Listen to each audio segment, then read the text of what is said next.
para saber que 2 pesquisadores brasileiros entraram para a lista das 100 pessoas mais influentes do mundo, segundo a revista Time. E não é por acaso. O trabalho deles ajuda a resolver problemas que estão no dia a dia de milhões de pessoas. Produção de alimentos e combate a doenças. Luciano Moreira, da Fiocruz, aparece entre os inovadores por liderar uma técnica com mosquitos que reduz a transmissão de doenças como dengue. E a Mariângela Hungria, que é da Embrapa, está na lista dos pioneiros pelo desenvolvimento de soluções com micro-organismos do solo que diminuem a dependência de fertilizantes químicos. E nós, aqui no Jornal da CBN, temos o privilégio de conversar agora com os 2 pesquisadores. E desde já, eu agradeço a gentileza de vocês terem aceitado esse convite. Mariângela, bom dia.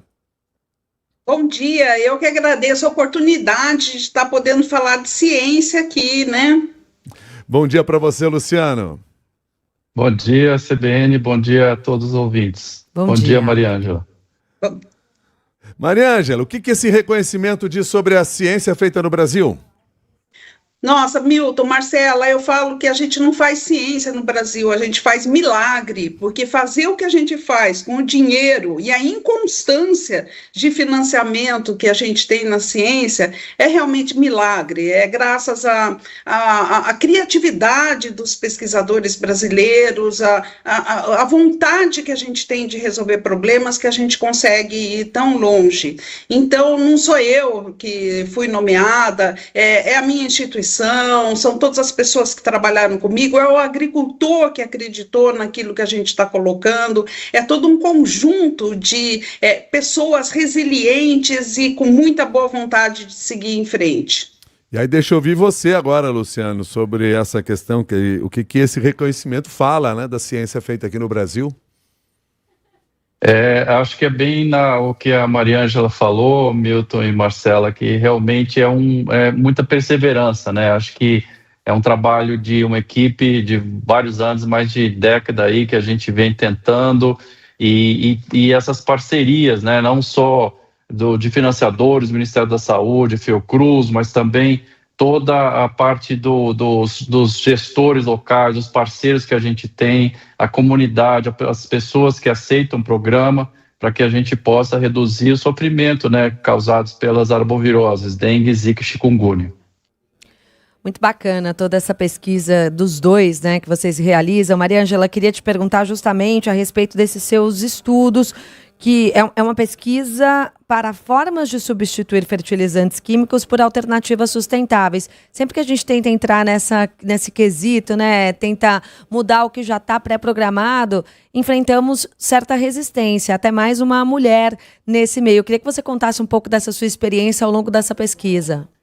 Então, Marcela, olha, são 4 décadas que eu já estou nessa aí. E eu comecei, eu acho que até o pioneirismo é justamente por isso que comecei numa época que era só químico, ninguém acreditava nos biológicos, mas eu acreditava que os biológicos teriam uma saída viável para a agricultura sustentável no Brasil. Então, fizemos muita pesquisa para substituição total ou parcial dos fertilizantes químicos, porque aqui a gente tem um paradoxo. Nós temos a agricultura quase 1/4 do nosso PIB, mas a gente importa 85% dos fertilizantes químicos que usa. Então, lá na guerra da Rússia com a Ucrânia, agora no conflito do Irã, o que acontece? Fica todo mundo aí apavorado, porque os fertilizantes estão lá presos no Estreito de Hormuz, não conseguem chegar aqui. Então, nós trabalhamos com essas substituições por biológicos, uma alternativa que também faz bem para a saúde do solo, dá alimentos com menos resíduos e dá economia para o país. Só na última safra, as bactérias que a gente selecionou para a cultura da soja, que substituem totalmente o fertilizante nitrogenado, deu uma economia de 25 bilhões de dólares para o país. Tá vendo? Olha o retorno. Eu recebi poucos milhões em 40 anos de pesquisa, 1, 2, 3 milhões, e dou por ano uma economia de 26 bilhões de dólares para o país. Vale a pena investir em ciência, né? Sem dúvida. O Luciano também faz esse trabalho que pode impactar muito na questão das arboviroses aqui no país. Já tem mosquitos criados que estão em 16 cidades diferentes. Queria que você também detalhasse um pouco da pesquisa e, puxando esse gancho da Mariângela, falasse também sobre investimento para continuar fazendo ciência aqui no país. Realmente, a gente é bastante parecido, né, Mariângela? A gente trabalha com bactérias que são benéficas. A gente tem aquela ideia de que bactéria faz mal à saúde, prejudicial ao meio ambiente, mas não. Nesse caso também a Wolbachia. Então, o método Wolbachia é natural, é autossustentável e é seguro, né? É uma bactéria muito comum na natureza, que está em 60% dos insetos, e quando presente no Aedes aegypti, ela bloqueia, então, a capacidade dele transmitir arboviroses como dengue, zika e chikungunya. Então, é uma trivalente esse processo. Então, a gente faz liberações já, né, mais de uma década no Brasil, já está presente em 15 países, e a gente faz liberações em campo com consentimento da população.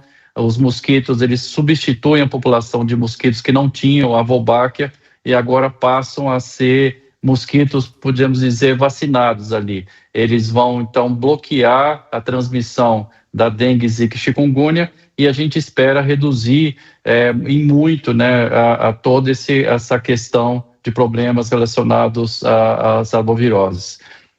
Com relação a gente teve, né, desde o início do programa no Brasil, financiamento do Ministério da Saúde, mas a gente precisa de mais, né? A gente precisa que a gente consiga expandir mais e mais o método no Brasil e também fora do Brasil para conseguir reduzir toda essa carga de problemas que tem aí relacionados às arboviroses. Luciana, Mariângela falou em 40 anos, pelo menos, de pesquisa. Essa sua pesquisa tem há quanto tempo? Então, a descoberta aconteceu lá na Austrália, quando eu fiz um segundo pós-doutorado, né, já pesquisador da Fiocruz, 17 anos atrás. Então, isso também quase 20 anos a gente trabalhando, mas já trabalho com mosquitos há mais de 25, 30 anos que eu trabalho com mosquitos. E eu fiz essa pergunta para o Luciano, Mariângela, até porque, para mostrar aqui para quem está nos acompanhando, quer dizer, todo esse trabalho é um trabalho de longo prazo. Vocês falaram em dinheiro, claro que é fundamental o financiamento. Eu queria entender, Mariângela, o que sustenta um cientista em projetos tão longos?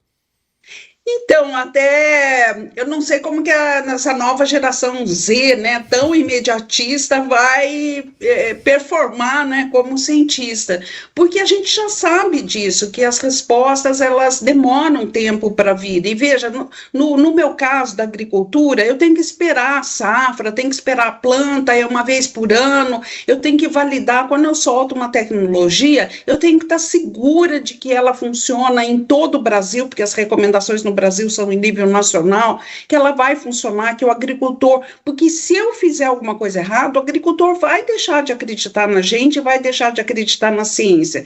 Então, a robustez de dado é outra coisa que é única no nosso. Nós realmente, quando a gente lança uma coisa, a gente está seguro, porque a gente sabe como é difícil conquistar a confiança do agricultor. Então, pesquisa segura, né? Não assim de holofotes, né? Então os holofotes podem vir por pioneirismo ou por carreira ou por inovação, mas eles têm que ser seguros.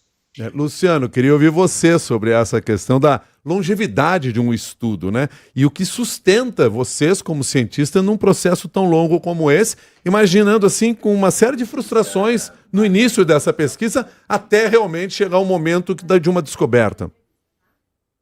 É realmente isso, assim, eu já participei de algumas palestras, né, que me pediram conselhos aos jovens cientistas, né, eu acho que é perseverança, né, você acreditar no objetivo e seguir fundo nesse objetivo para conseguir chegar lá, né, com todos os obstáculos que tem com relação a investimento, com relação a problemas no dia a dia de um pesquisador que muitas vezes não dá certo, mas não desanimem, a gente tem que continuar aí testando.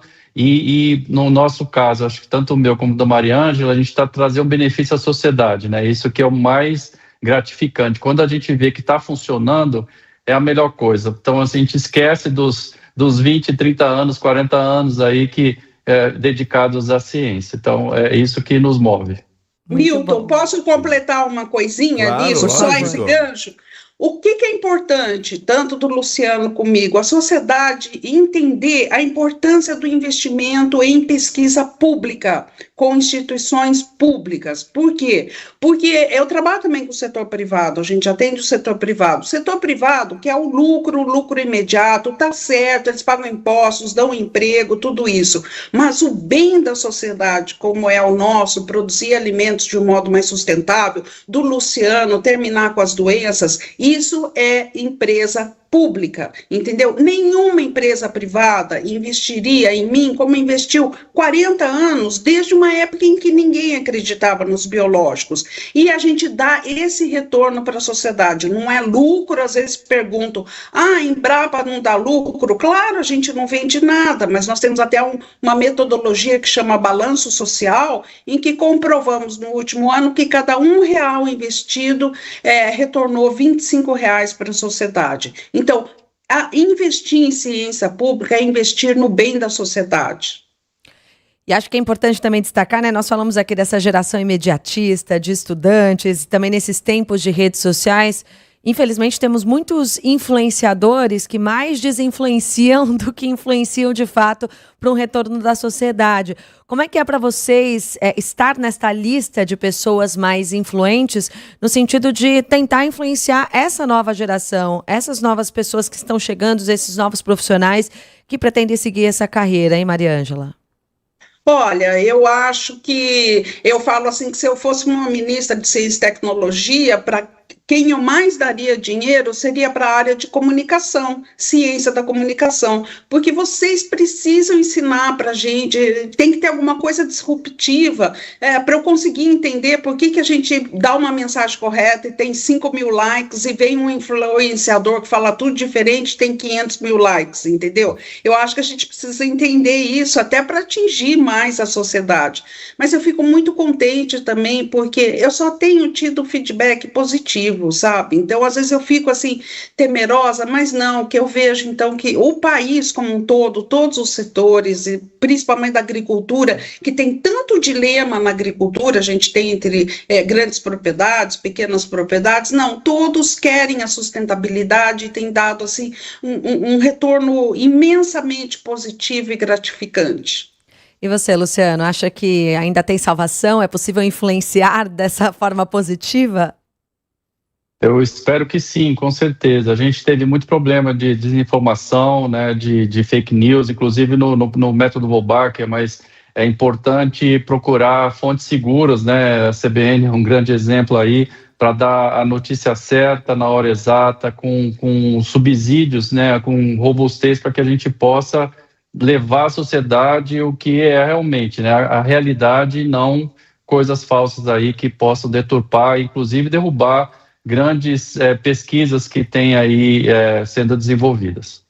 Perfeito. Olha aqui, Malena diz assim, por favor, mande meus agradecimentos a eles pelos trabalhos que fazem por nossa sociedade. A Elizabeth escreve para cá também aqui falando do seu projeto. Outra mensagem que nos chega, e tem várias mensagens chegando aqui nesse momento, dando os parabéns aos colegas, cientistas, então são pesquisadores também que estão nos escrevendo. E aí a Zeza escreve para cá e diz assim, nós ouvintes da CBN é que temos o privilégio de ter esta entrevista. E nós agradecemos muito pela participação de vocês, mais uma vez parabenizando pelo trabalho que vocês vêm realizando. Muito obrigado, Mariângela Hungria. Muito obrigado, Luciano Moreira. Até mais. Muito obrigado. Valeu, obrigada. Parabéns. Tchau, gente. 9h20 agora.